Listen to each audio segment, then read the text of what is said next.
Whoa. This is so weird. This is so weird. Oh my gosh. Okay. I don't have my microphone yet, so we're gonna pretend. Hello, hello. Is this thing on? Is it on? Okay. You guys can hear me? We're good? Good. I have my blanket with me. We're gonna get comfortable. It's my little cat blanket. Shout out Megfish.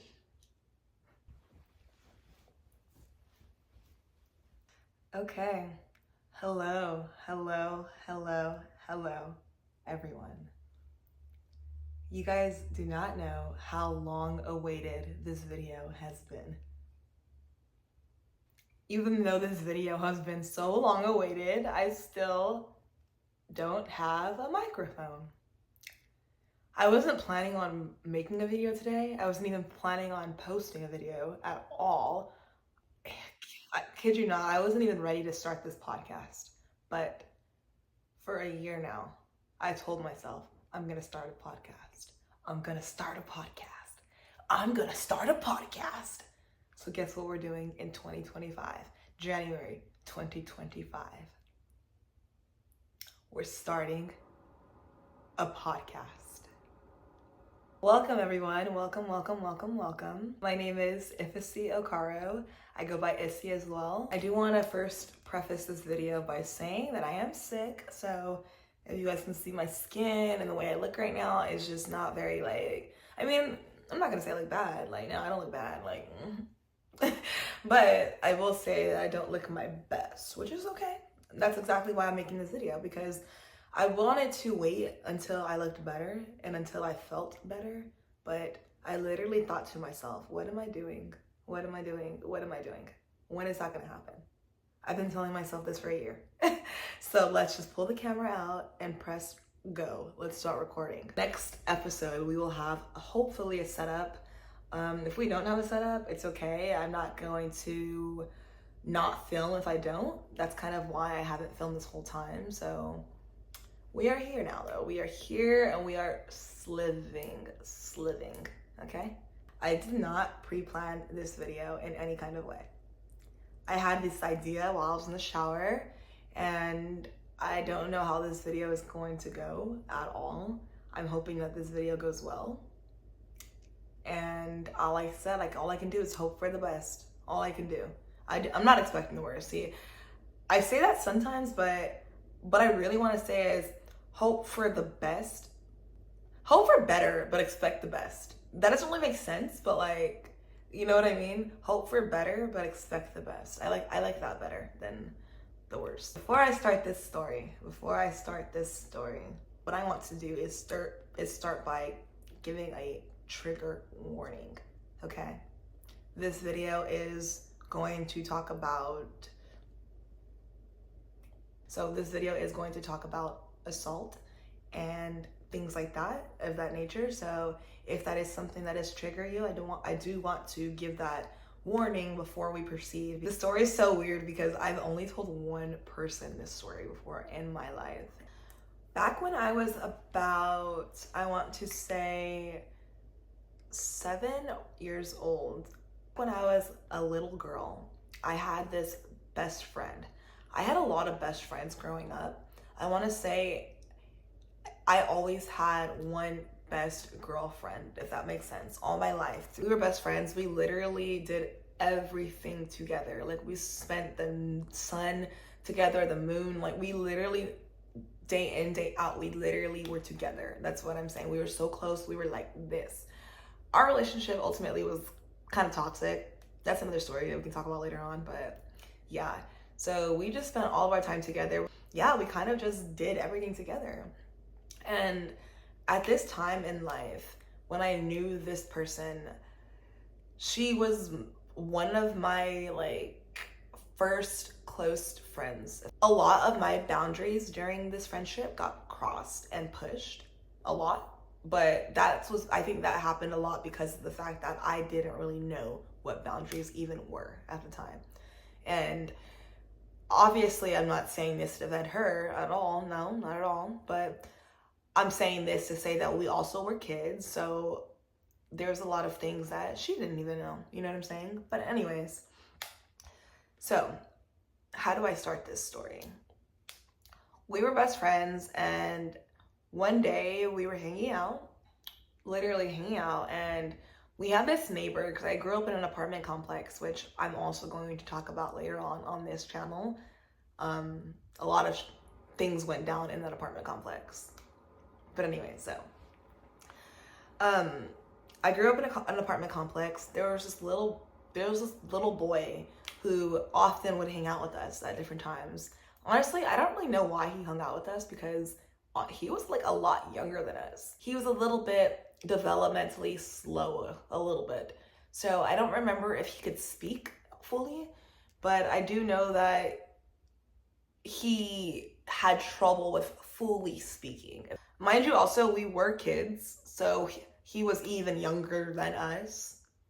So that also could be the reason he really couldn't speak as well. But anyways, moving on.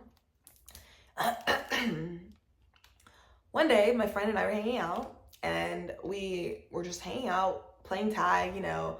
We always wanted something new to do, always. So one day, we were hanging out with this boy, we'll call him Jason.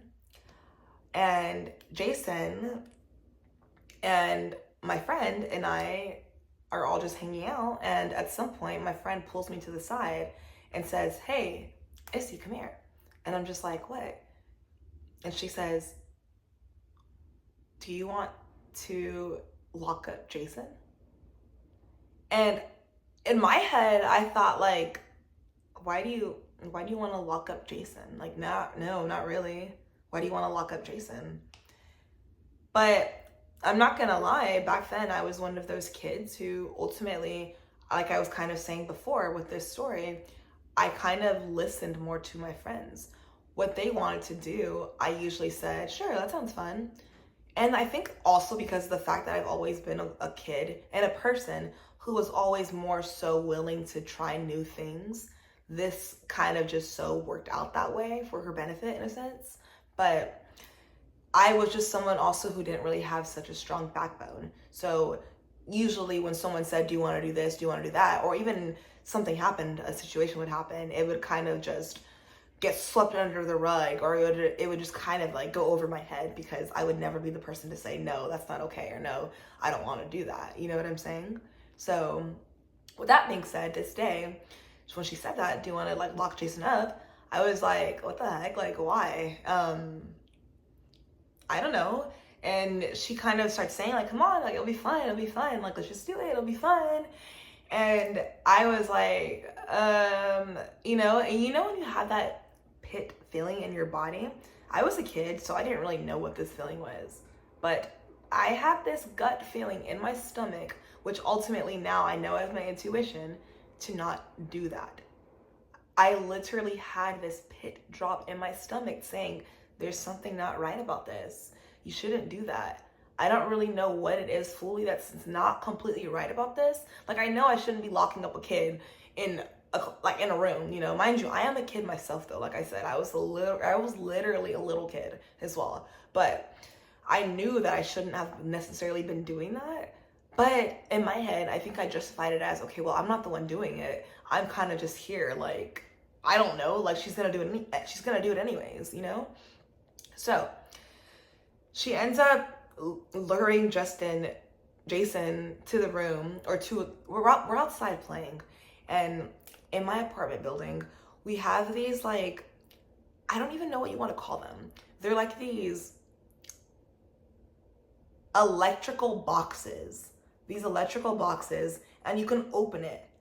And once you open it, you see all the electricity that's kind of like wired to, like, I don't know, the apartment or the tenant's units. I'm not really sure exactly what it does.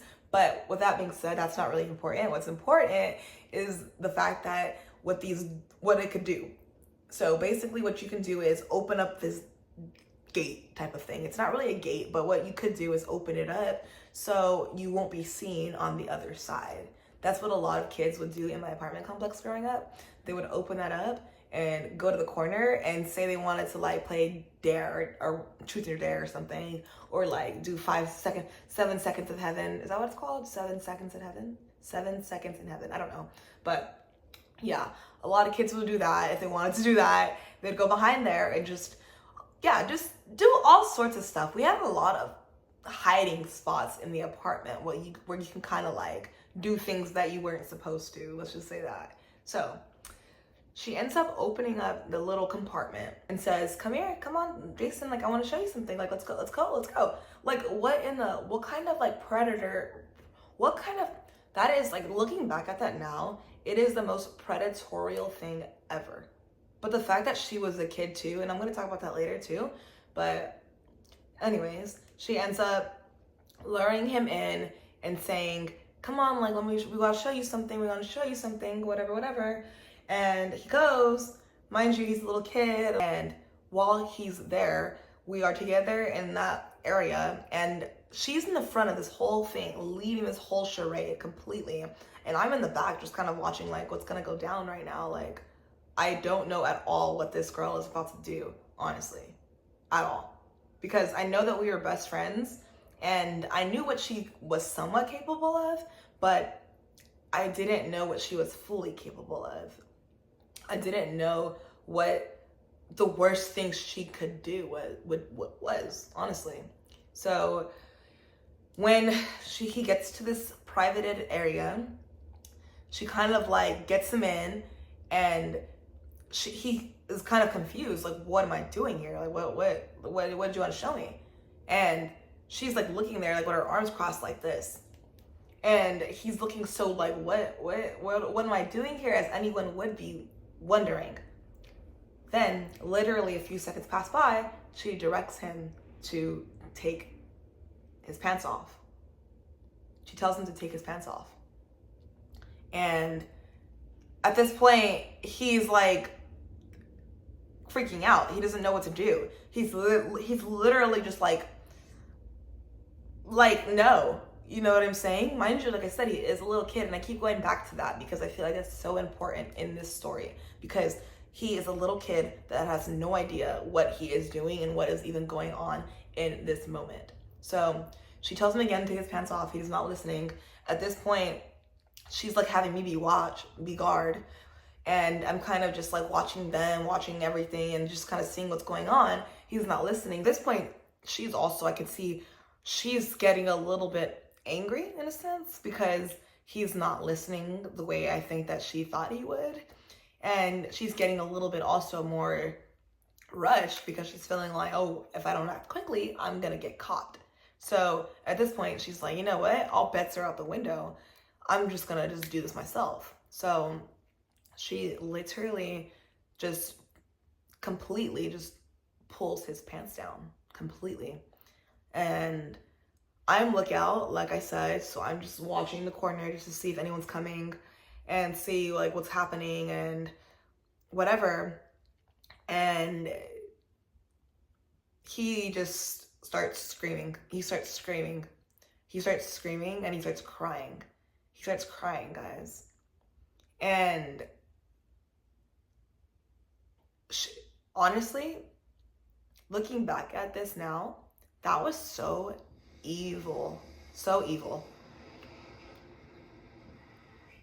Looking back at this now, so evil, because how can anyone, while someone's literally screaming and crying, just laugh? She literally starts laughing. And she starts laughing and says, look, it's not that bad. What are you crying about? To him?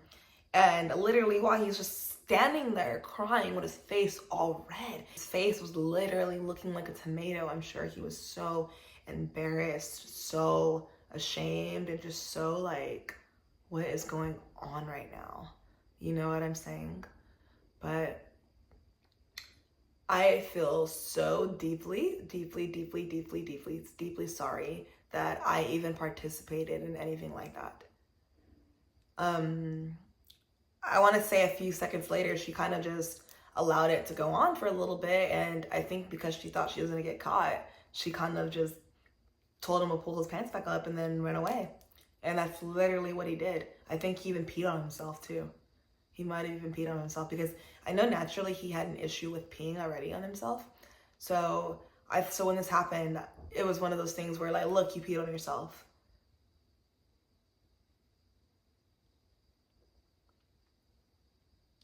I just can't believe that happened. Like, looking back, that's something that I have not thought about in so many years, guys.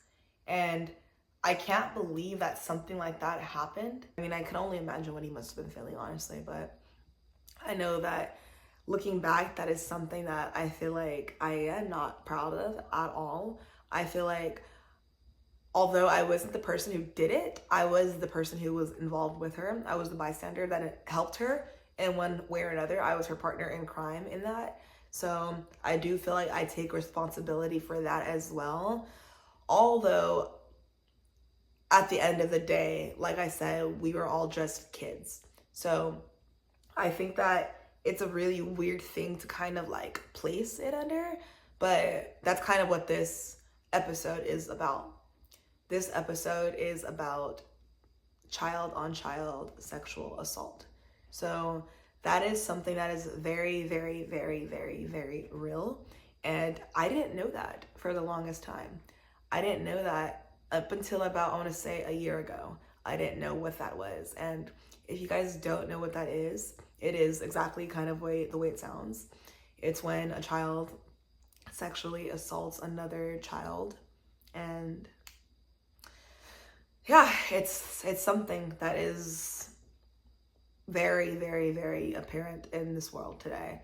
And for decades it's been around, because even when I was a kid, this thing is obviously, that's talked about from when I was a kid, but I've heard stories from people that are my age that have had similar stories. So that's why I say that, because of the fact that I know that this is something that's not new at all, at all, at all, at all.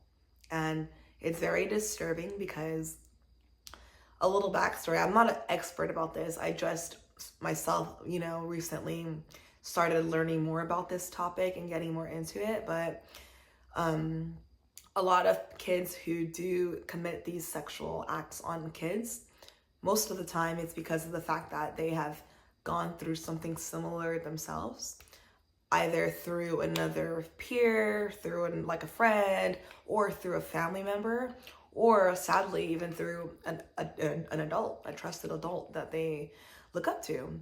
So that's why, looking back at this story now, it's very like alarming and definitely very like, wow, how could she do that? But I look back and think to myself like, whoa, like, it's so sad, because first of all, she shouldn't have even known what that was at all. But second of all, she was able to cause harm on another kid, most likely because it's something that happened to her. And it's really sad to think about, and really sad to like imagine, like, wow, this is my best friend like for a long time, and we never spoke about things like that. I mean, we were just kids, like literally just kids. So I'm sure when it was happening to her, she didn't even really realize what was going on herself. But yeah, we were just kids. And I look back on it now because I wonder if this is something that she thinks about ever. I wonder if it's something that she remembers. But even more so, I wonder if this is something that the little boy thinks about. And I wonder if this is something that he remembers, because I know that when something so traumatic in your life happens, especially at that early age, you remember it. You remember it. Sometimes you try your best to completely forget about it, but as the time goes on, as the years pass on, you will remember it. So I just really, really hope and pray that he's doing okay today. And I'm hoping that because of this incident, that his life just didn't spiral because of this one incident, And if he is for some reason watching my video today, then I hope you are doing well. I'm so deeply sorry for what happened to you. And I wish that I could go back and honestly stick up for you more and be the reason in the group that was there that day. But obviously I can't erase time. All I can do now is speak on this and, you know, hope that nothing like this ever happens again. You know, all I can do is, obviously I was a kid, like I said, but all I can do now is do better from that point forward, which I have done. I've never done something like that ever again in my life, obviously, but it is just so sad to think about. Like, kind of just wanted to almost like honor him in this story, because I was thinking about him while I was in the shower, and I was really genuinely thinking like, wow, like I am so sorry for him. Like I'm so sorry. I hope he is doing okay. And I just wanted to take a moment to kind of like not give him the floor, because he's not here, obviously, you know, but like almost like remember him and remember like in that moment he was silent, he was silenced, honestly, but almost make this video for all the voices that were silenced in moments like this, because I know that this was not the first time that something like this has happened between kids or anything like that. You know, we've all heard of playing doctor, playing house, and just doing all sorts of weird things like that. And in one way or another, that's kind of a lot of the time how children end up committing these kinds of acts, honestly, because of the fact that it starts off as a game. You know, you want to play house, you want to play doctor, you want to play all these things, and then it just turned into something that it never should have been to begin with, ever. And it's so sad because of the fact that that comes along with a lot of things in the future. So COCSA is something that's very serious, and I was actually just recently looking up the effects of COCSA, how they affect you when you know, transition into adulthood. And it was saying all sorts of things, like about how, you know, ultimately when something like that happens to you as a kid, it usually leaves you feeling very shameful and insecure. And, you know, as an adult, it kind of can manifest in you not really knowing how to set up strong boundaries and not really knowing how to assert yourself in situations that you should be, you know, and all sorts of things that it really can do. So that's why I was really thinking about him and really thinking like, wow, I wonder how he's doing today. And I would love to speak to him today. I would love to, and just really just apologize to him and really just take the time to just listen to him and just, you know, tell him how like I understand that it's just something that just should never have happened, honestly. And yeah, that's just a lot, and a lot of things come with that, honestly. And like I said, this has happened to a lot of people. Not exactly my same story, but this child on child sexual assault, it is so real, and a lot of people don't know about it. But I feel like as of recently, it's just finally coming to the surface, finally. And like I said, it happens to these kids, and that's why they want to do it to other kids. But that's not always the case. Sometimes kids really just are curious, I feel like, and they just want to just try things with kids. But I do believe that if you do know a lot for your age, then it was taught to you. I feel like in one way or another, it was taught to you by someone who knew more. And in my thinking, I can only think that that would be by an adult or by a kid who knows more. So, and like I said, and if the kid knows more, then they must have known it from an adult or something else, because that is just not okay. And not only is that not okay, but when something like that happens to you, it can also speed up the progression of like puberty for you. So you can start growing not facial hair, but like body hair and just different things like that. And it also speeds up the process of your hormones. You're not supposed to be feeling things like horniness and growing hair and thinking about like what you want to do and like with other people. Like, no, that's not okay. None of that is okay. And it is a really sad thing. And I'm so happy that it is finally coming to light, because I didn't know that this was something that was weird. I didn't know. Like I said, as a kid, I just kind of thought that this is what it was. And I thought like, okay, like, that was a little bit interesting, but whatever, you move on. You know what I'm saying? That's kind of what I thought it was. Clearly not. So yeah, that is kind of what this episode is.